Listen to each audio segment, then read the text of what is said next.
Hi everyone, how are you guys doing? On today's video I'm gonna show you the 7 steps to the stitch formation on tricot machines. Stay here with me until the end of this video and you will understand easily how the warp ends are formed to stitch. Let's get started.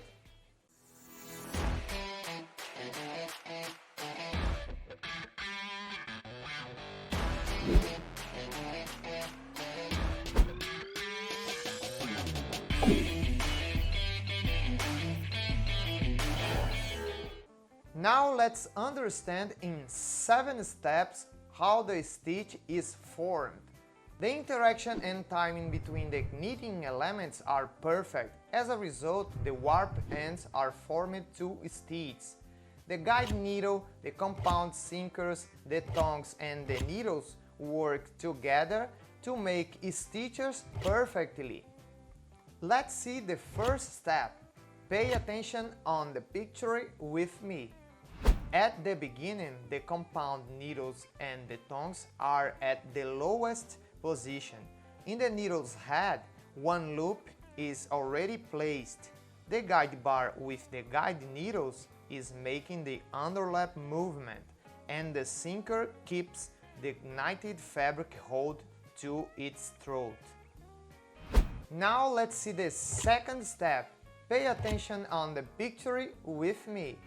At the second step, the needle starts to rise, opening the needle's head that was closed by the tongue, while the sinker is keeping the knitted loop at its throat, and the guide bar already finished the underlap movement. Let's see the step 3. Pay attention with me. On the step 3, the needle now is at the highest position. The sinker completes the forward movement while the guide bar with the guide needles is swinging in between the needle spaces.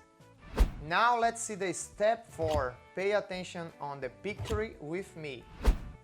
On this step, the needles are getting ready to start the downward movement while the sinker keeps the knitted fabric in its throat. The guide bar with the guide needles start the overlap movement to place the yarn into the compound needle's head. Now let's check the step 5. Pay attention with me. Now the guide needles swings out between the needle space, completing the total overlap movement, and at this moment the yarn is already placed in the compound needle's head. Now let's see the step 6. Pay attention on the picture with me.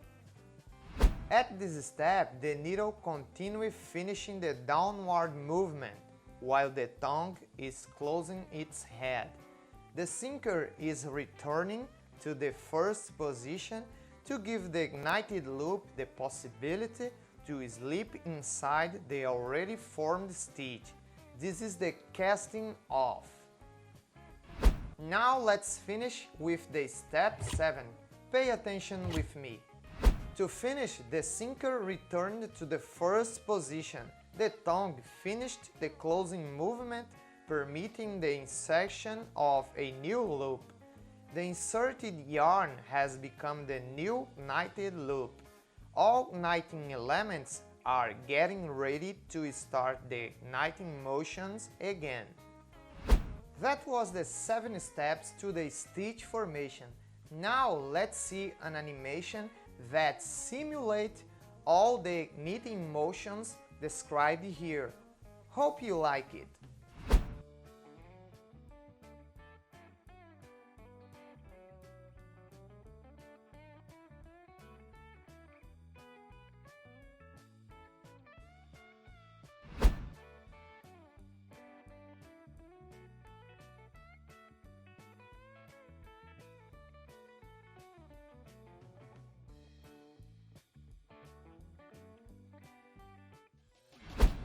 Well, that's it for today. Don't forget to subscribe and share with your friends. Thank you to all of you guys for watching this video.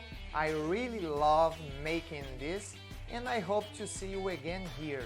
Bye bye!